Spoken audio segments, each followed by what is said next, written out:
चलिए स्टार्ट करते हैं। सभी को गुड मॉर्निंग। और सभी लोग पहले क्लास को शेयर कर दीजिए और चैनल पे नए चैनल को सब्सक्राइब कर लीजिए। सॉरी सभी को, कल क्लास नहीं आ पाया था क्योंकि कुछ काम था, इसलिए जो है ना कल क्लास नहीं आ पाया ज्ञान बिंदु क्वेश्चन बैंक का। तो आज जो है ना जो मैं 64 पोस्ट जो मेंस का जो क्वेश्चन देख रहे हैं, 64 पोस्ट जो पीटी का तो करवा दिए थे और इसका जो मेंस का जो क्वेश्चन कर रहे हैं तो 31 नंबर क्वेश्चन तक करवा चुके हैं। ठीक है, तो इसका हम 30 नंबर क्वेश्चन तक करवा चुके हैं। आगे जो है 31 नंबर क्वेश्चन से क्लास करते हैं। ठीक है, तो सभी लोग क्लास को ध्यानपूर्वक देखिएगा क्योंकि इस जो है ना सेट में बहुत ज़्यादा डिटेल के साथ हर क्वेश्चन दिया हुआ है। तो इसके पहले वाले क्लास में 30 नंबर क्वेश्चन तक करवाए थे। आगे का जो क्वेश्चन है 31 नंबर से स्टार्ट करेंगे और जहाँ तक होगा पॉसिबल वहाँ तक 1 घंटा तक जो भी जितना क्वेश्चन हो पाएगा उतना क्लास करवाएंगे। और सोच रहे ना कि आगे से जो है ना मतलब दिन में 2 क्लास इसका करवाएंगे क्योंकि जो होमवर्क सीरीज स्टार्ट हुआ है, बिहार द्रोह का जो होमवर्क सीरीज स्टार्ट हुआ है उसमें 50 क्वेश्चन का डेली होमवर्क मिलता है। मतलब जितना एक सेट को मतलब 2 दिन करके होमवर्क मिलता है तो उसमें जो है 50 क्वेश्चन तक होमवर्क मिलता है। तो 50 क्वेश्चन पूरा कंप्लीट करवाना ज़रूरी है। तो ये सोच रहे हैं कि कम से कम अगर 25 क्वेश्चन भी क्लास सुबह अगर आएगा तो शाम में जो है ना 25 क्वेश्चन का शाम में करवा देंगे। तो एक सेट को एक दिन में मतलब 2 सेट को जो है ना एक सेट को 2 दिन में ख़त्म करने की कोशिश करेंगे।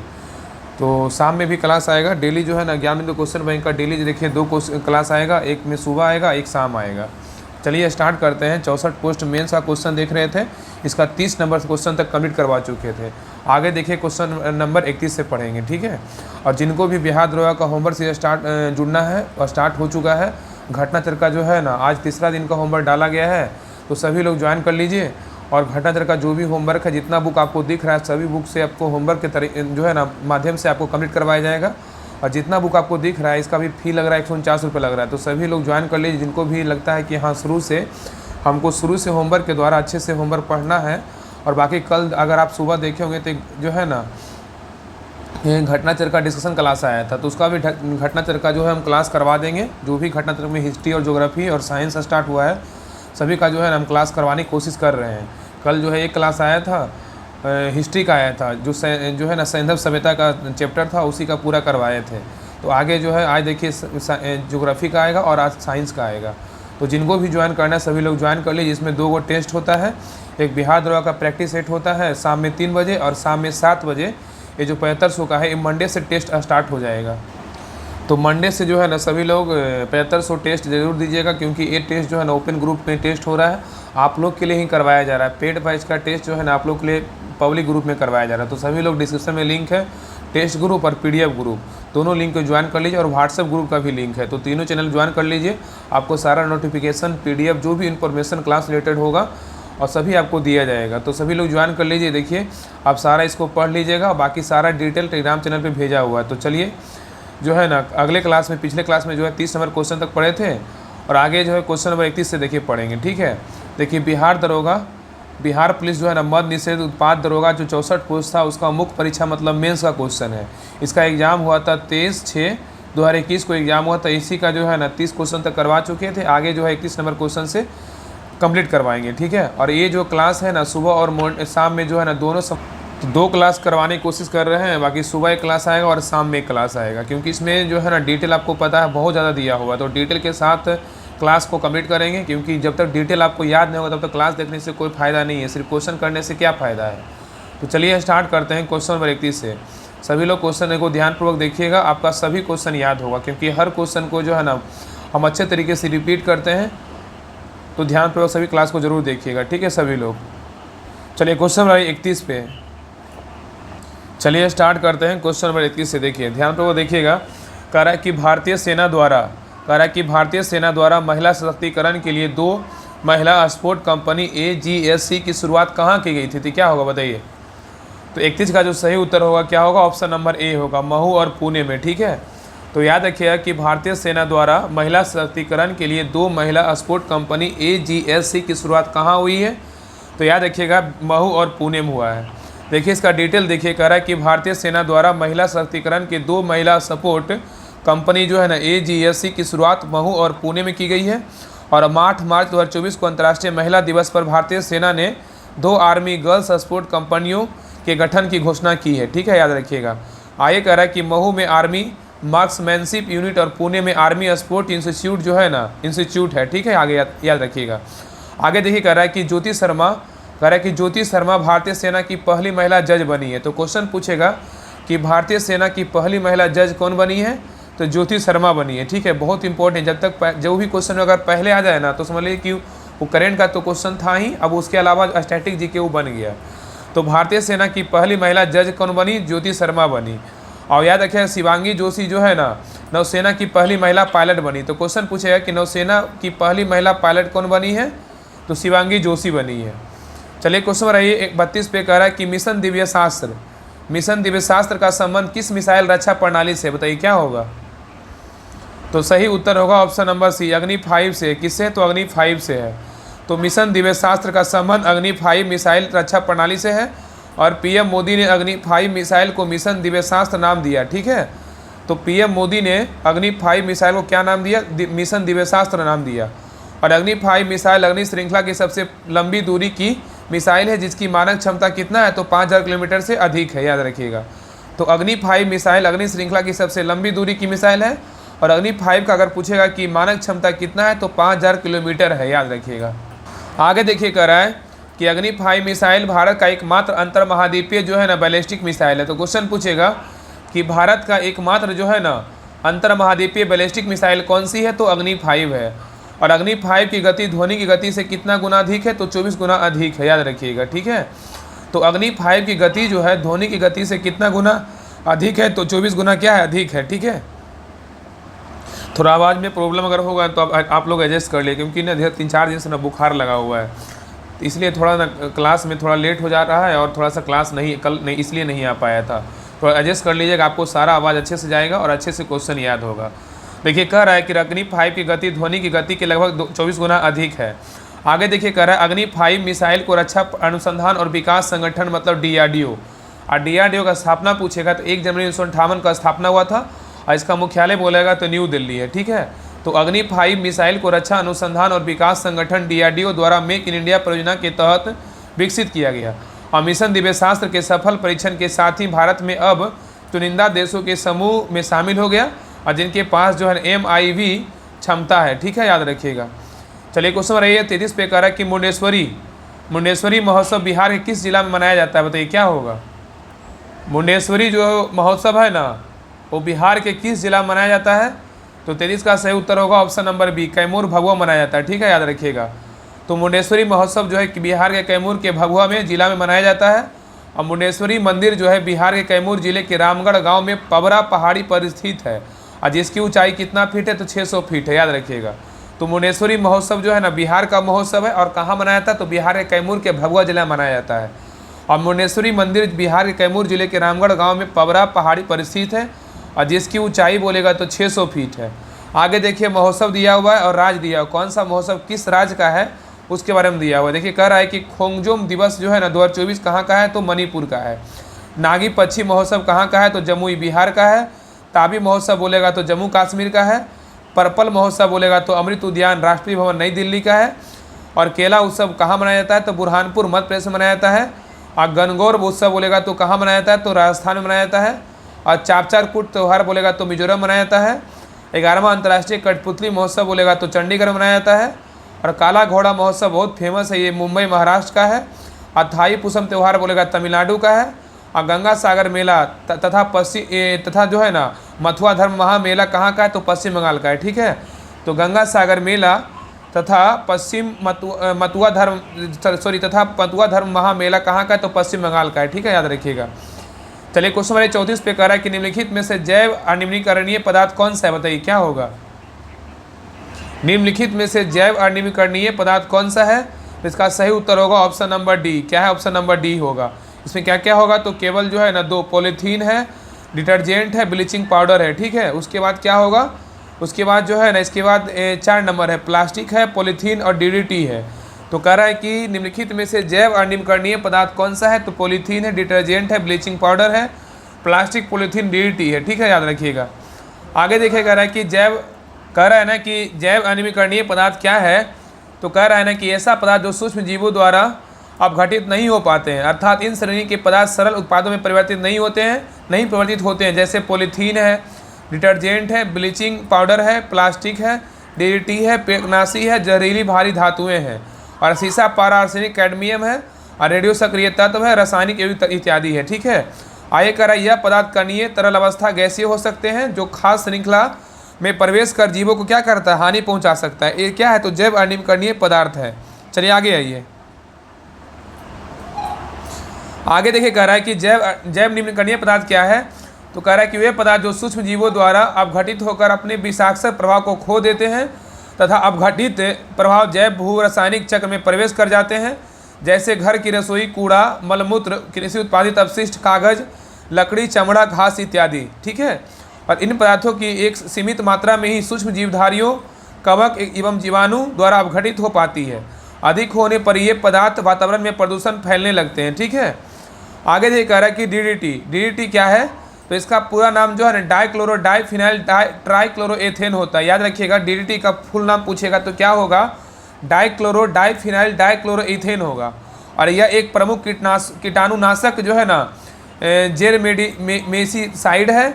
और नेक्स्ट देखिए पॉलीथीन क्या है, तो कह रहा है कि पॉलीथीन जो है ना एक थर्मोप्लास्टिक है जो एथिलीन के बहुलीकरण से प्राप्त किया जाता है। ठीक है, तो पॉलीथीन क्या है, एक जो है ना थर्मोप्लास्टिक है जो एथिलीन के बहुलीकरण से प्राप्त किया जाता है। आगे कह रहा है कि पॉलीथीन का उपयोग जो है ना पाइप, तार के ऊपर आवरण, पैकिंग थैलियाँ बनाने में किया जाता है। तो पॉलीथीन का जो उपयोग होता है तार के ऊपर आवरण, पैकिंग थैलियाँ बनाने में किया जाता है। आगे देखिए कह रहा है कि डिटर्जेंट क्या है, तो कह रहा है डिटर्जेंट एक विशेष प्रकार के कार्बनिक यौगिक है जिसमें साबुन के समान सफाई गुण क्या होते हैं, विद्यमान होते हैं। नेक्स्ट देखिए विरंजक चूर्ण है, कह रहा है कि ब्लीचिंग पाउडर इसको बोल सकते हैं। कह रहा है क्लोरीन गैस का उपयोग विरंजक चूर्ण के उत्पादन में के लिए किया जाता है। ठीक है, याद रखिएगा, तो क्लोरीन गैस का जो उपयोग होता है वो विरंजक चूर्ण के उत्पादन के लिए किया जाता है। और शुष्क बुझा चूना जो बोल रहा है कि CaOH पर क्लोरीन की क्रिया से विरंजक चूर्ण का निर्माण होता है। जैसे देखिए CaOH और प्लस Cl2 को अभिक्रिया करवाया तो CaOCl2 प्लस H2O बना है। तो विरंजक चूर्ण का रासायनिक सूत्र क्या होता है, तो CaOCl2 होता है। अगर पूछेगा कि विरंजक चूर्ण का जो रासायनिक सूत्र होता है वो क्या होता है, तो CaOCl2 होता है। आगे देखिए विरंजक चूर्ण का उपयोग कहाँ कहाँ होता है, तो रासायनिक उद्योगों में उपापचय के रूप में विरंजक चूर्ण का उपयोग होता है। और पीने वाले जल को जीवाणु में मुक्त करने के लिए रोगाणुनाशक के रूप में विरंजक चूर्ण का उपयोग होता है। और लॉन्ड्री में साफ कपड़ों की विरंजन के लिए जो है ना विरंजक चूर्ण का उपयोग होता है। आगे देखिए कह रहा है PVC पॉलीविनाइल क्लोराइड, यह विनाइल क्लोराइड के बहुलीकरण से प्राप्त होता है और इसका उपयोग पतली चादरें, बासमती केबिल बनाने में होता है। चलिए क्वेश्चन नंबर 35 पे कह रहा है किसी लोकतंत्र प्रणाली में संसदीय कार्यपालिका से क्या अभिप्राय है, बताइए। कह रहा है कि किसी लोकतंत्र प्रणाली में संसदीय कार्यपालिका से क्या अभिप्राय है, इसका सही उत्तर होगा ऑप्शन नंबर डी, ऐसी कार्यपालिका जो संसद के बहुमत से समर्थन पर निर्भर हो। ठीक है, तो आगे कह रहा है कि लोकतंत्र प्रणाली में संसदीय कार्यपालिका का अर्थ है, लोकतंत्र प्रणाली में संसदीय कार्यपालिका का अर्थ होता है कि ऐसी कार्यपालिका जो संसद के बहुमत में के लिए जो है ना संसद के बहुमत मतलब जो कह रहा है कि समर्थन पर निर्भर हो। आगे कह रहा है कि सरकार की संसदीय व्यवस्था का पर वह व्यवस्था है जो कार्यपालिका और अपनी नीतियों एवं कार्यों के लिए विधायिका के प्रति उत्तरदायी होती है। नेक्स्ट देखिए कह रहा है कि दूसरी ओर सरकार की राष्ट्रपति शासन व्यवस्था में कार्यपालिका अपनी नीतियों एवं कार्यों के लिए विधायिका के प्रति उत्तरदायी होती है और यह संवैधानिक रूप से अपने कार्य के मामले में विधायिका में से क्या होती है, स्वतंत्र होती है। आगे देखिए कह रहा है कि भारत की संसदीय व्यवस्था में राष्ट्रपति नाम मात्र का कार्यपालिका है तथा प्रधानमंत्री तथा उसका मंत्रिमंडल वास्तविक कार्यपालिका होती है। ठीक है, याद रखिएगा। देखिए आगे कह रहा है कि संसदीय एवं राष्ट्रीय शासन की व्यवस्था की तुलना कर रहा है कि संसदीय और राष्ट्रीय व्यवस्था की तुलना दिया हुआ है कि इसमें क्या क्या तुलना होता है। तो संसदीय व्यवस्था की विशेषताएं हैं और राष्ट्रीय शासन की व्यवस्था की विशेषताएं दिया, दोनों का विशेषता दिया और तुलना क्या क्या तुलना होता है। देखिए संसदीय व्यवस्था में क्या होता है, दोहरी कार्यकारिणी होता है और राष्ट्रपति में क्या होता है, एकल कार्यकारिणी होता है। और संसदीय व्यवस्था का बात करें तो बहुमत के दल का शासन होता है और राष्ट्रपति में बोलेगा तो राष्ट्रपति एवं विधायिका का पृथक के रूप में निश्चित अवधि के लिए निर्वाचन होता है। आगे देखिए कह रहा है कि संसदीय में कह रहा है सामूहिक उत्तरदायित्व होता है और राष्ट्रपति में उत्तरदायित्व का अभाव होता है। और नेक्स्ट देखिए राजनीतिक एकरूपता गुण होता है और इसमें जो है राजनीतिक एकता रूपता गुण जो है रूपता नहीं होता है। ठीक है, अब देखिए गुण दिया हुआ, दोष दिया हुआ, गुण क्या होता है, दोष क्या होता है। देखिए विधायिका एवं कार्यपालिका के बीच सामंजस्य होता है और इसमें दोष क्या होता है, विधायिका एवं कार्यपालिका के बीच टकराव होता है राष्ट्रपति में। और आगे देखिए कि उत्तरदायी सरकार होता है संसदीय में और गैर उत्तरदायी सरकार होता है राष्ट्रपति में। निरंकुशता पर रोक होता है संसदीय में। और नेक्स्ट है राष्ट्रपति में गैर उत्तरदायी नेतृत्व की संभावना होती है।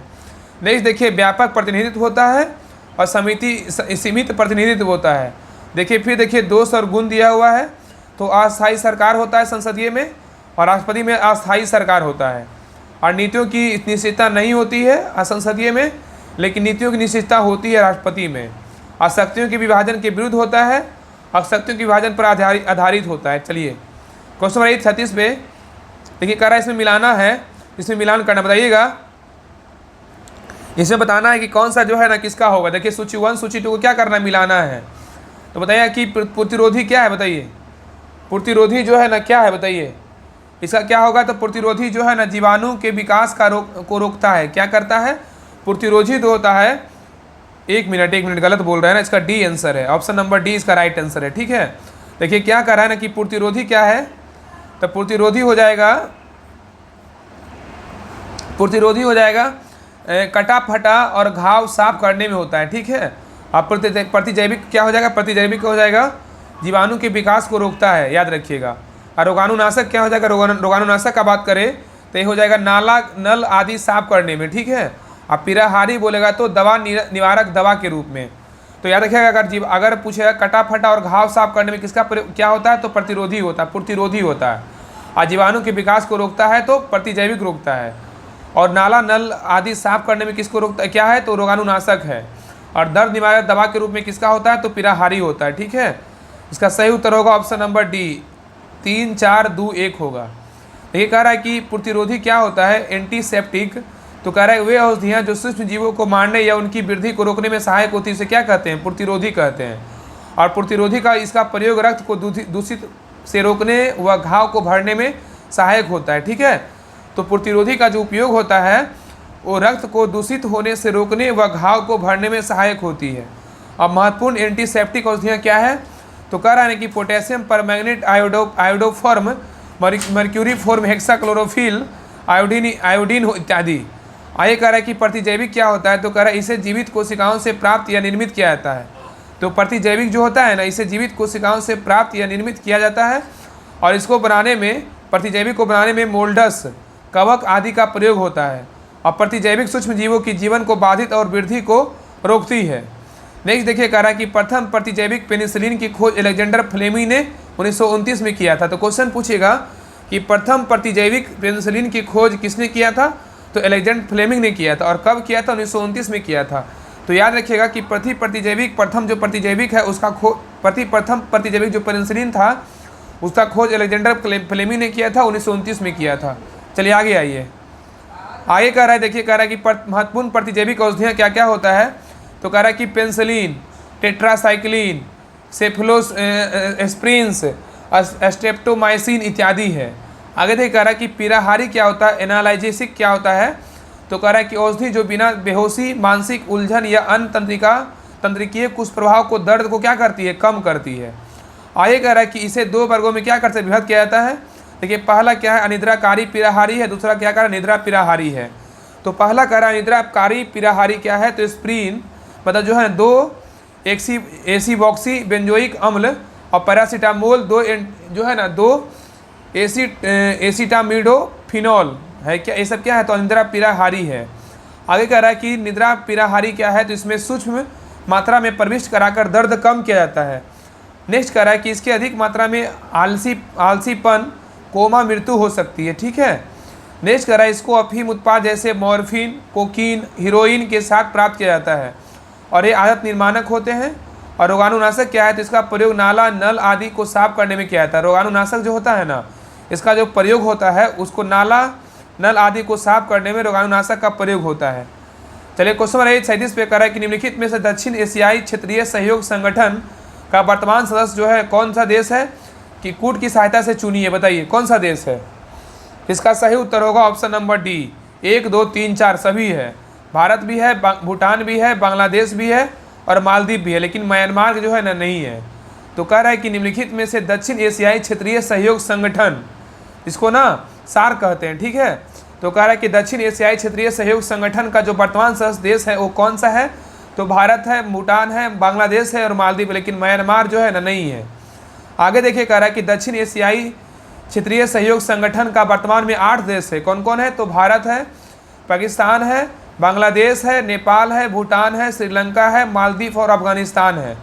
तो याद रखिएगा, इसको ना शॉर्ट में बोलेंगे तो सार्क कहते हैं। तो सार्क में कितने देश थे? सार्क में जो है ना 8 देश है। कौन कौन देश सार्क में है? तो 8 देश कौन कौन है? तो भारत है, पाकिस्तान है, बांग्लादेश है, नेपाल है, भूटान है, श्रीलंका है, मालदीव को है, अफगानिस्तान है। और म्यांमार दक्षिण एशियाई क्षेत्रीय सहयोग संगठन का सदस्य देश नहीं है। आगे देखिए कह रहा है कि दक्षिण एशियाई क्षेत्रीय सहयोग संगठन का जो है ना सार्क की स्थापना 8 दिसंबर 1985 को हुआ था। और सार्क का मुख्यालय बोलेगा तो काठमांडू में है। और सार्क का प्रथम शिखर सम्मेलन बोलेगा तो 1985 में ढाका में हुआ था। तो क्वेश्चन पूछेगा कि सार्क का जो प्रथम शिखर सम्मेलन हुआ था वो कब हुआ था? तो 1985 में हुआ था। कहाँ हुआ था? ढाका में हुआ था। और सार्क का स्थापना कब हुआ था? सार्क का जो स्थापना हुआ था वो 7 से 8 दिसंबर 1985 को हुआ था। और याद रखिएगा कि अफगानिस्तान वर्ष 2005 में आयोजित हुए 13वें वार्षिक शिखर सम्मेलन में सार्क का जो है ना सबसे नया सदस्य बना था। ठीक है, आगे देखिए कह रहा है कि सार्क का जो फुल फॉर्म होता है वो the south Asian association for regional cooperation होता है।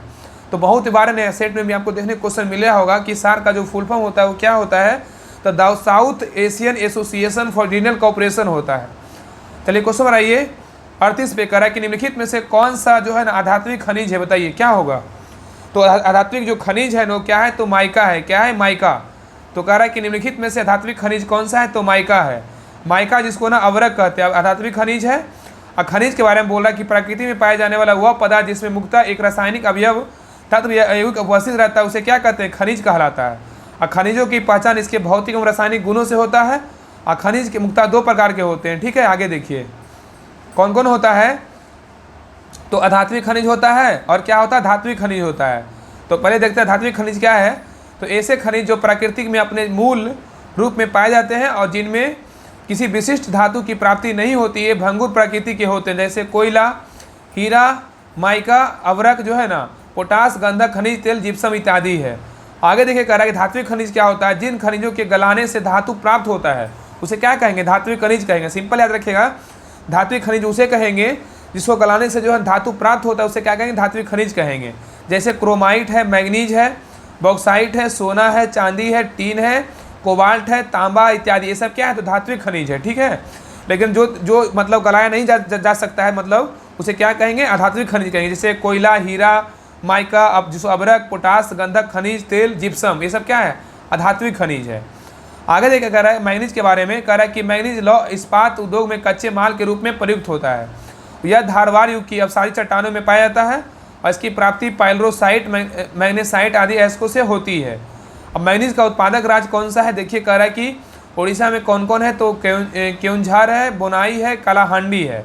मध्य प्रदेश में बोलेगा तो बालाघाट है जो मैग्नीज उत्पादन के लिए प्रसिद्ध है। महाराष्ट्र में बोलेगा तो भंडारा है।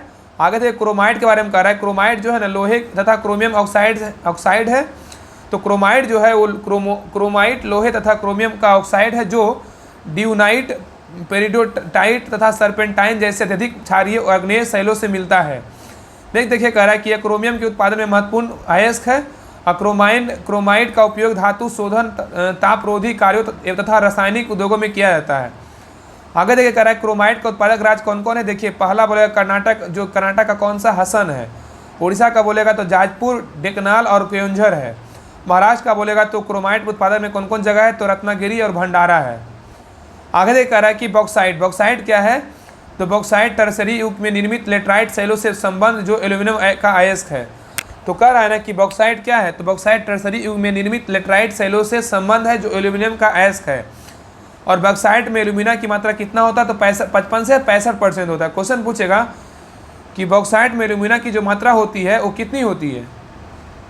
तो 55 से 65% होता है। आगे देखिए कह रहा है कि बॉक्साइट का उत्पादक जो राज्य है वो उड़ीसा में कौन कौन है? पंचमत, माली, पहाड़ियाँ, कोरापुट का है। मध्य प्रदेश का बोलेगा अमरकंटक, मंडला, शहडोल है। झारखंड का बोलेगा तो पलामू, लोहरदगा है।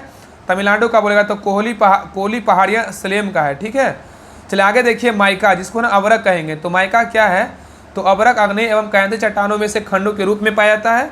अवरक का मुख्य कार्य अवयस्क बोलेगा तो पिगमाइट है। इसका उपयोग विद्युत सामान में इंसुलेटर सामग्री के रूप में तथा वायुसेना में उच्च शक्ति वाली मोटरों में, रेडियो उद्योगों तथा रडार में होता है।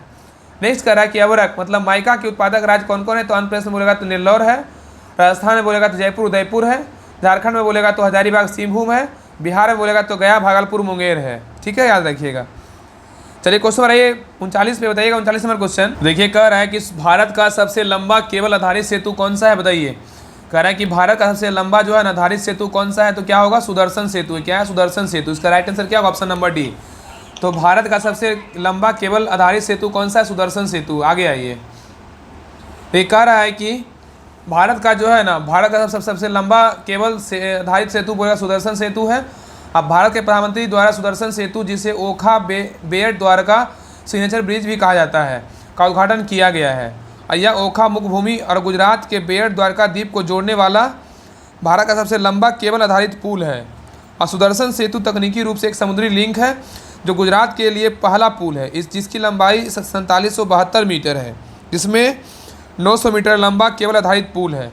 इसमें फुटपाथ के ऊपर हिस्से पर सौर पैनल लगाया गया है, जिसमें 1 मेगावाट बिजली उत्पन्न होती है।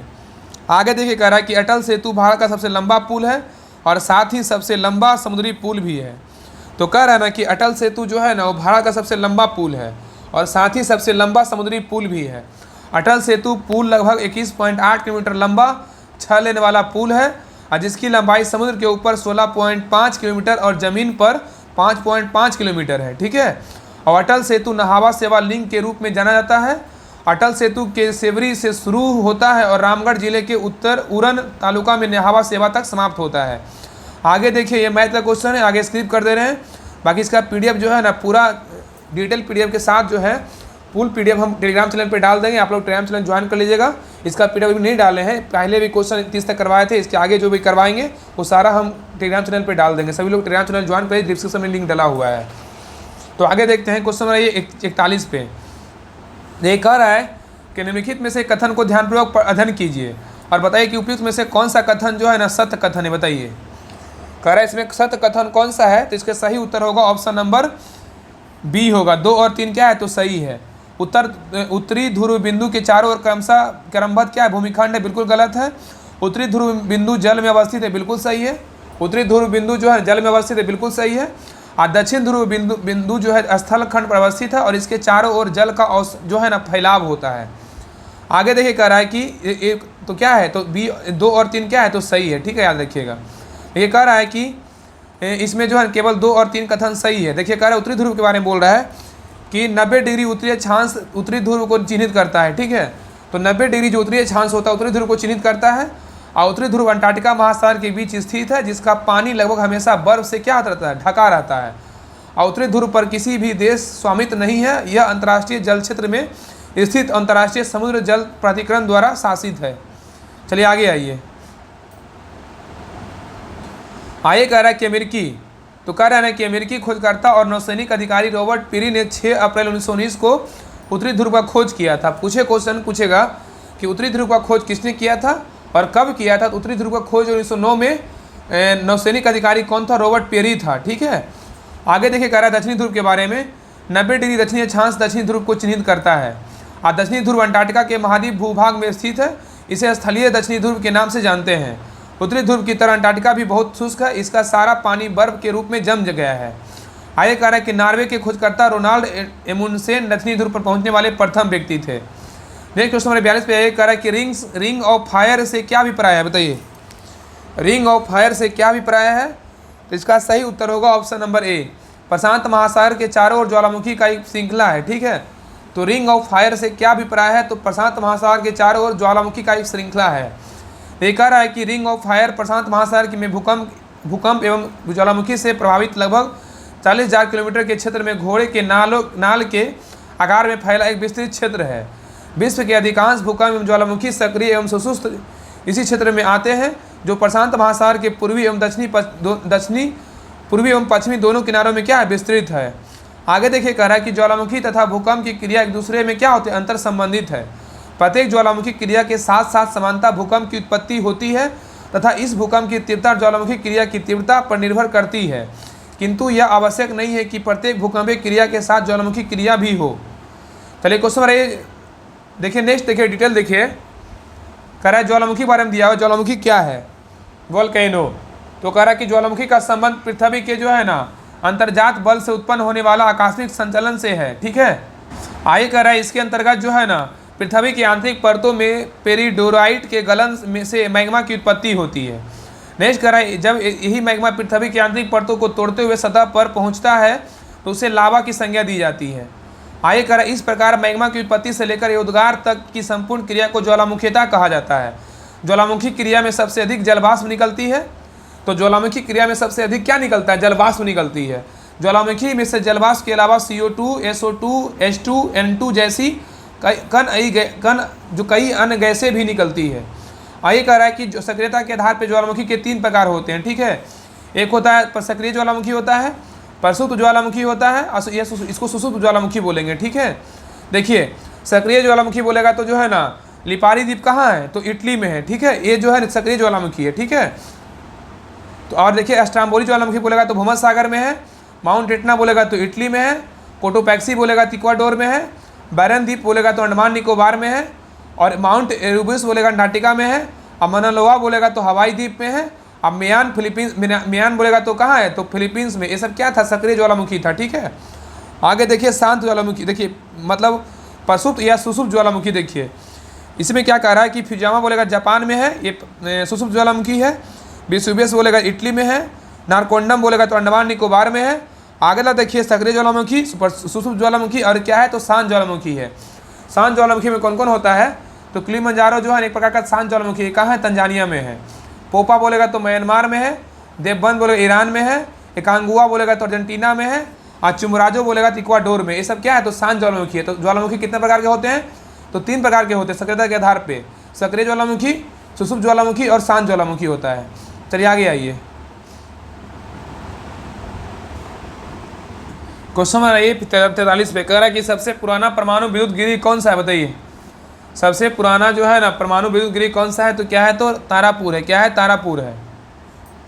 देखिए आगे देखिए डिटेल कह रहा है कि सबसे पुराना जो है ना प्रथम परमाणु विद्युत गिरी बोलेगा तो तारापुर है। आगे कह रहा है कि तारापुर परमाणु विद्युत गिरी का स्थापना महाराष्ट्र के पालघर जिला के तारापुर में 28 अक्टूबर 1969 को हुआ था। ठीक है, और इस संयंत्र में 4 रिएक्टर है, जिसमें 2 बोलोइंग वाटर रिएक्टर तथा 2 प्रेशराइज हैवी वाटर रिएक्टर तकनीक पर आधारित है। आगे कह रहा है कि तारापुर बिजली संयंत्र की प्रारंभिक क्षमता 210 मेगावाट थी, जो अब बढ़कर 1100 मेगावाट हो चुकी है। तारापुर परमाणु संयंत्र अमेरिका के सहयोग से स्थापित हुआ था।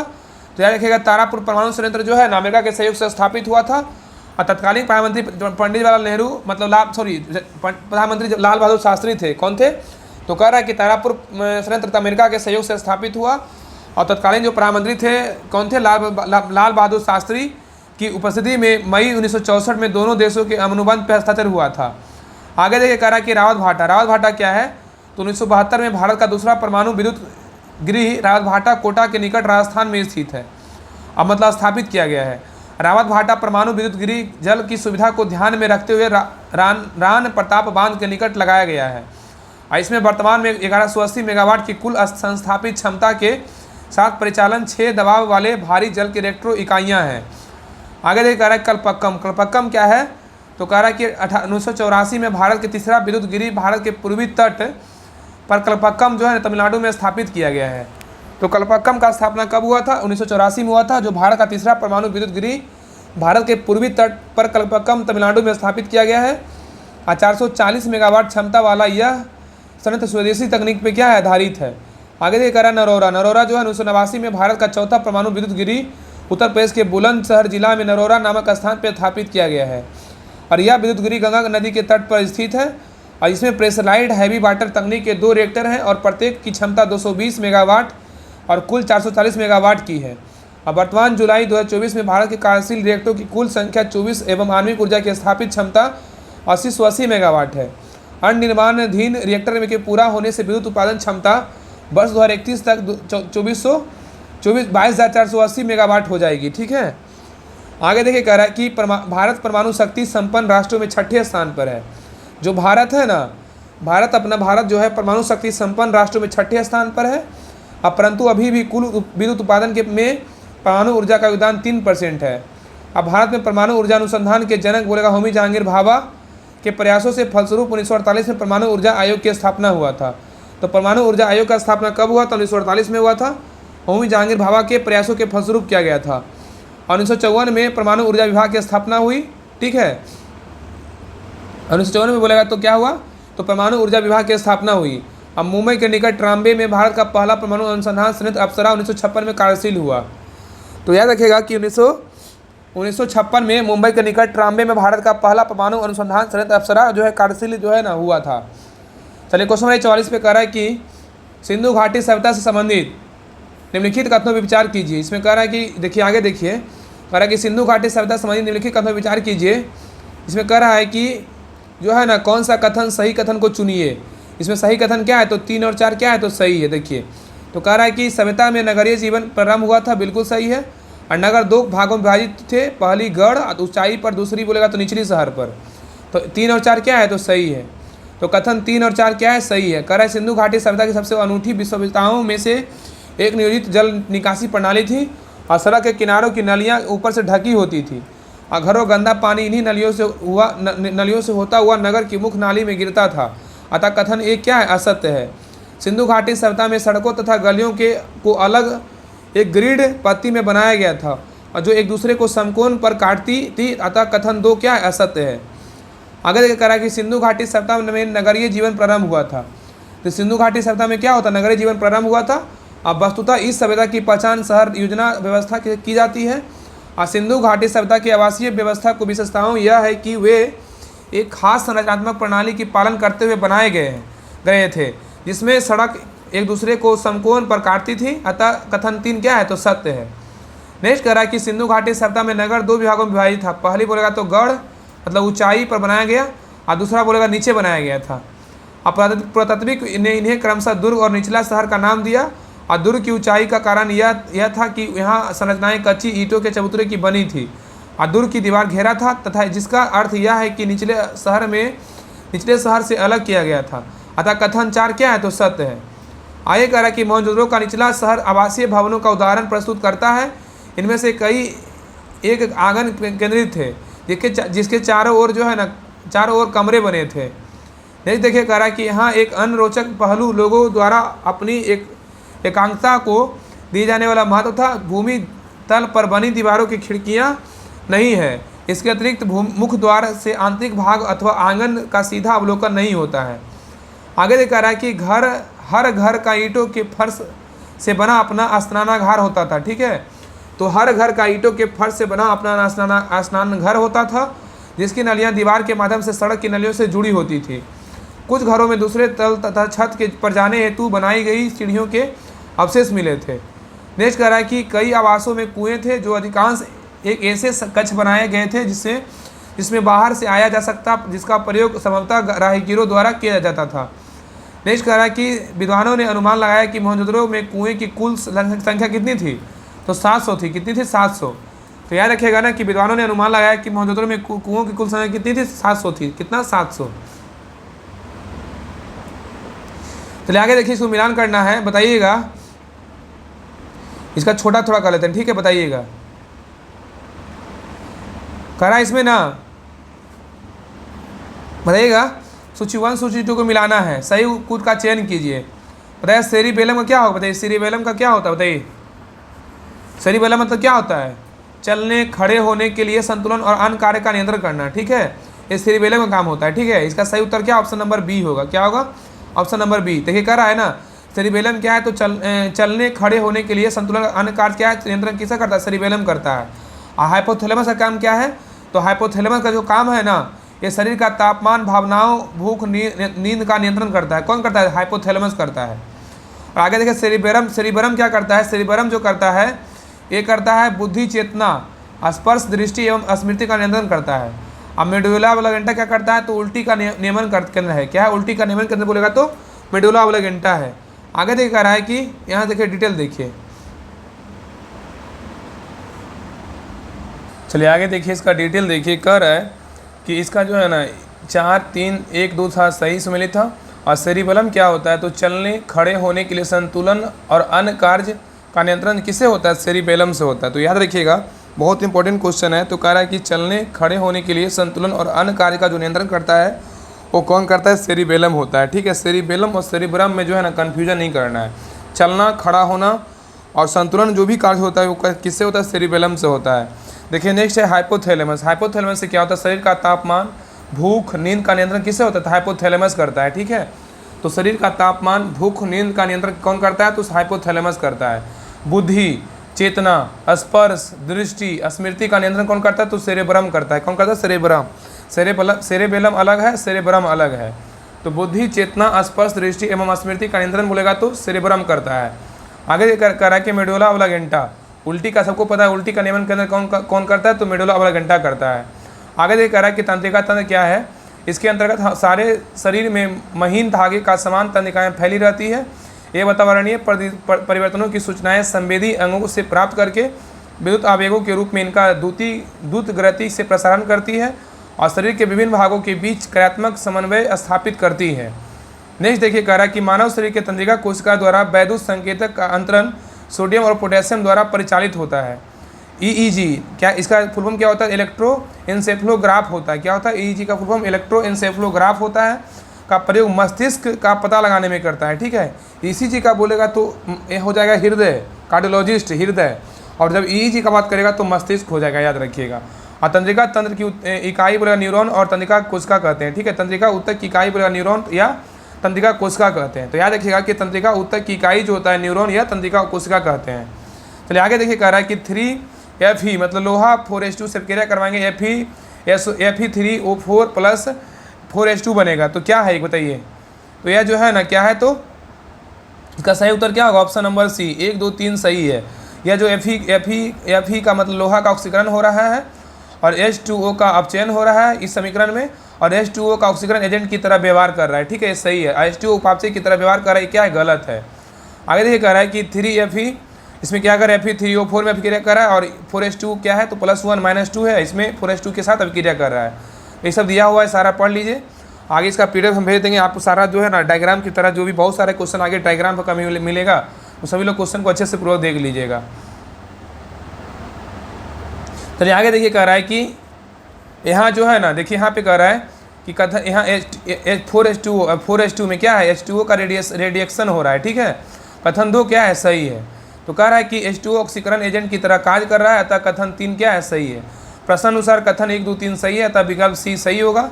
ठीक है, आखिर कर ऑक्सीकरण क्या होता है, ऑक्सीडेशन। ऑक्सीडेशन क्या है, मतलब ऑक्सीकरण क्या है, तो अगर ऑक्सीकरण वह रासायनिक प्रक्रिया है जिसमें फलस्वरूप किसी पदार्थ में विद्युत ऋणात्मक परमाणु या मूलकों का अनुपात बढ़ जाता है, अथवा किसी यौगिक के विद्युत धनात्मक परमाणुओं या मूलकों का अनुपात कम हो जाता है, उसे क्या कहते हैं, ऑक्सीकरण कहते हैं। ठीक है, नेक्स्ट कह रहा है कि अवकरण, रिडक्शन किसे कहेंगे, तो वह रासायनिक प्रक्रिया जिसके फलस्वरूप किसी तत्व या यौगिक विद्युत धनात्मक परमाणुओं या मूलकों का अनुपात बढ़ जाता है, अथवा किसी यौगिक में विद्युत ऋणात्मक तत्वों के मूलकों का अनुपात कम हो जाता है, उसे क्या कहेंगे, अवकरण कहेंगे। ठीक है, नेक्स्ट देखिए ऑक्सीकारक क्या है, तो ऑक्सीडाइजिंग एजेंट।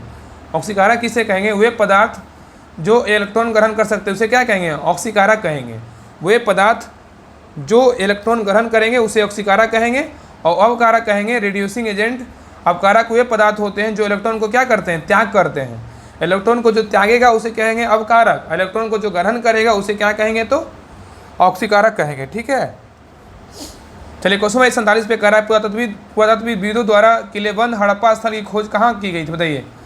पुरातत्वविदों द्वारा नया किलेबंद हड़प्पा स्थल की खोज कहाँ की गई थी, इसका खोज किया गया था मोरोधारो में किया गया था। कहाँ किया गया, मोरोधारो में किया गया था। ठीक है, तो पुरातत्वविदों द्वारा किलेबंद हड़प्पा स्थल की खोज मोरोधारो में की गई थी, और मोरोधारो यह हड़प्पा युग की किलेबंद बस्ती है।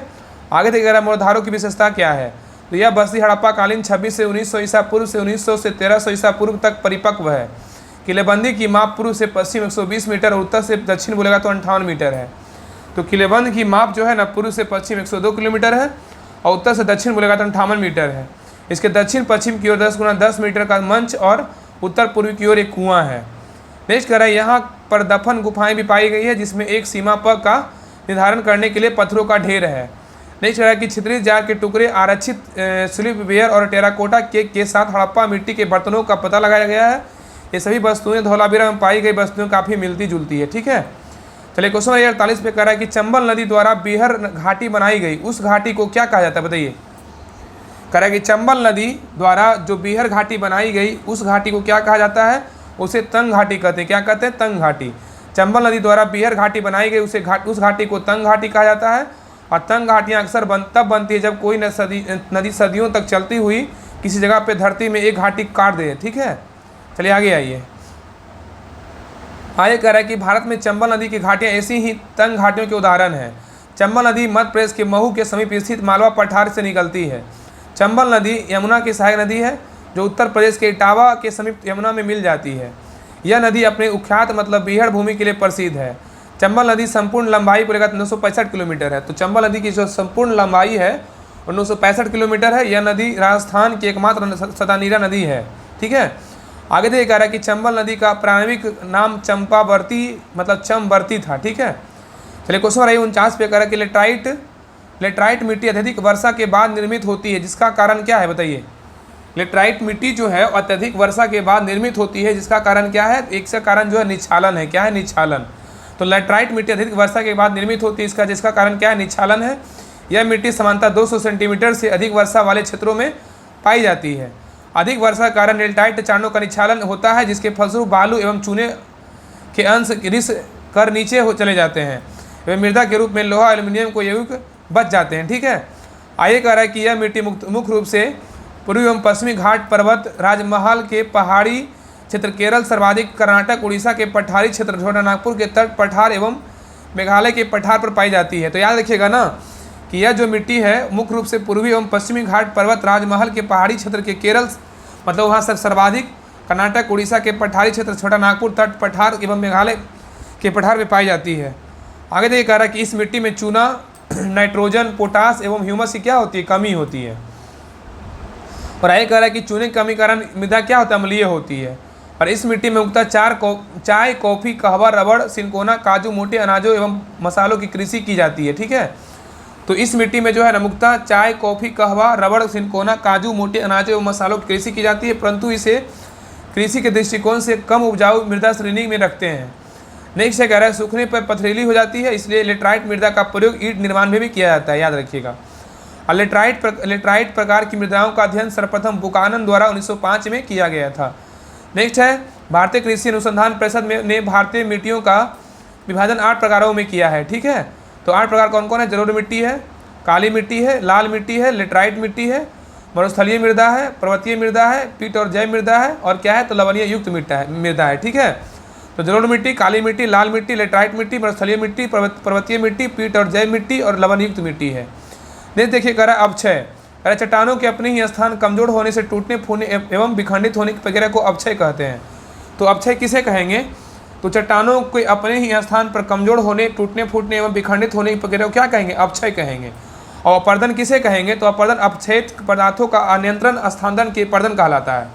और निक्षेपण क्या है, तो निक्षेपण ऐसी प्रक्रिया है जिसमें पदार्थ जो है ना आमतौर पर तलछट, चट्टान या मिट्टी के कण सतह पर जमा होते हैं, उसे क्या कहेंगे, निक्षेपण कहेंगे। निक्षेपण किसे कहेंगे, निक्षेपण एक ऐसी प्रक्रिया है जिसमें पदार्थ आमतौर पर तलछट, चट्टान या मिट्टी के कण सतह पर जमा हो जाते हैं।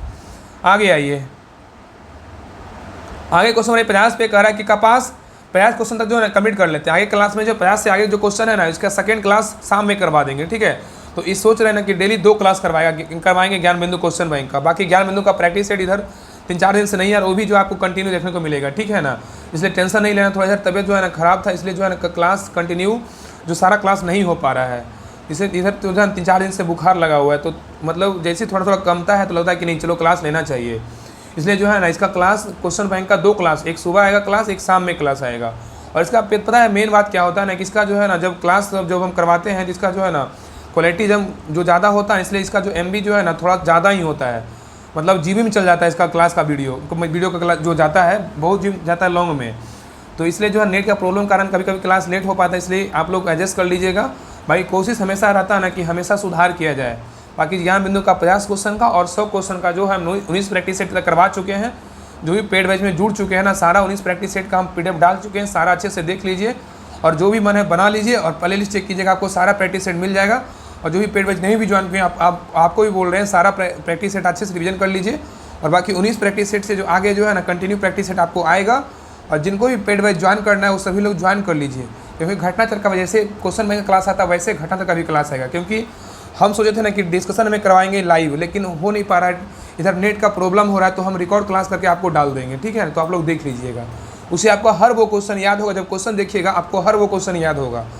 आपको पहले और लोग भी कमेंट किए थे कि लाइव में क्या होता है ना कि स्क्रीन पे क्वेश्चन नहीं दिख पाता है, तो जिनके पास PDF रहेगा वही मतलब सही से कर पाएंगे।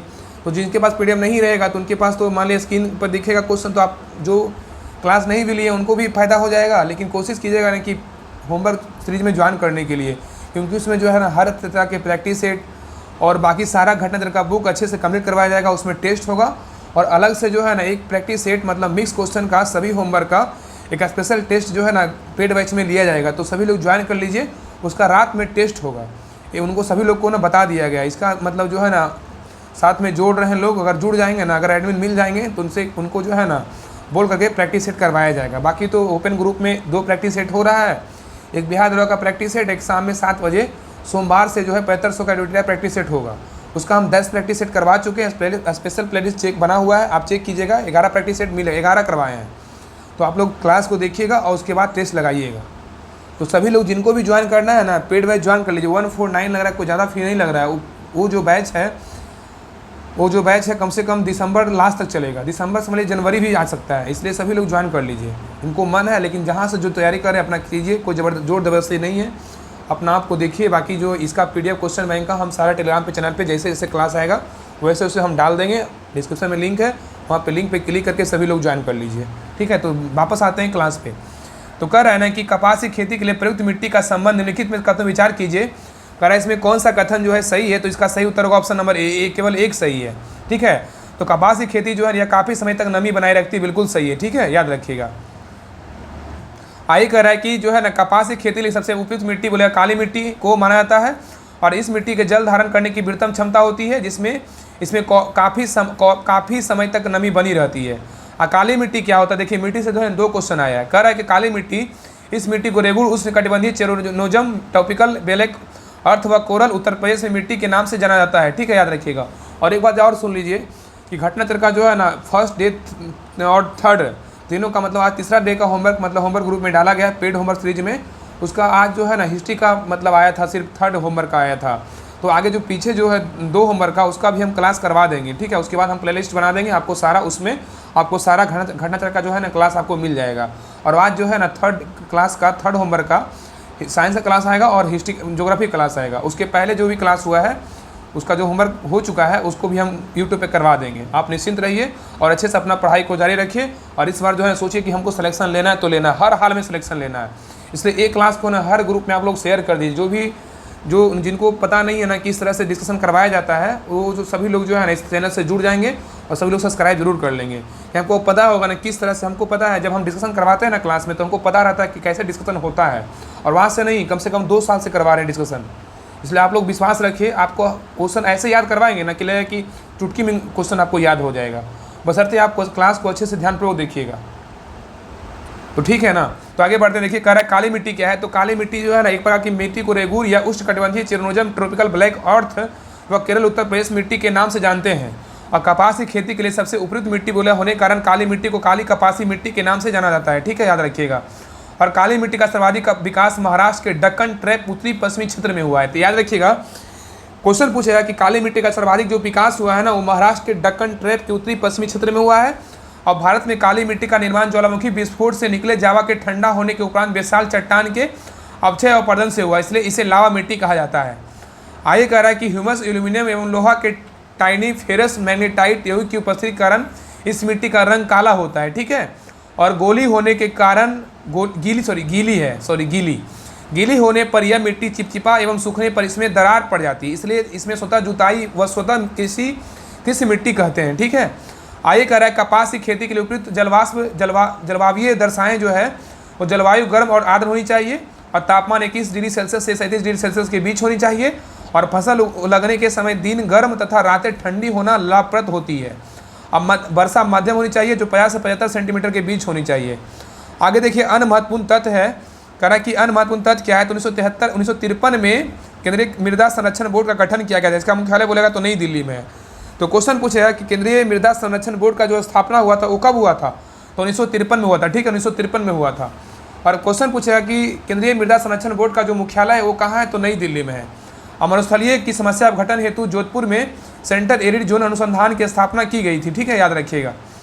आगे देखिए, ये देखिए रीजनिंग क्वेश्चन है, तो आगे से जो है 51 नंबर क्वेश्चन से आगे देख लीजिए, ये सब रीजनिंग क्वेश्चन है। देखिए यहाँ से 52 क्वेश्चन जो है अगले क्लास में देखेंगे। ठीक है, तो एक क्लास 1 घंटा लगभग होने वाला है, एक क्लास को देख लीजिएगा। बाकी इसके पहले जो क्लास नहीं देखें, सारा प्लेलिस्ट बना हुआ है, आप प्लेलिस्ट चेक कीजिएगा, आपको सारा क्लास मिल जाएगा। और इसका जो है ना 50 क्वेश्चन तक पीडीएफ हम टेलीग्राम चैनल पर डाल देंगे, आप लोग टेलीग्राम चैनल ज्वाइन कर लीजिएगा, आपको पीडीएफ 50 क्वेश्चन तक आपको मिल जाएगा। बाकी आगे जो क्लास करेंगे वो अगले क्लास में पीडीएफ आपको डाल देंगे। तो मिलते हैं नेक्स्ट क्लास में, तब तक के लिए आप लोग को जय हिंद।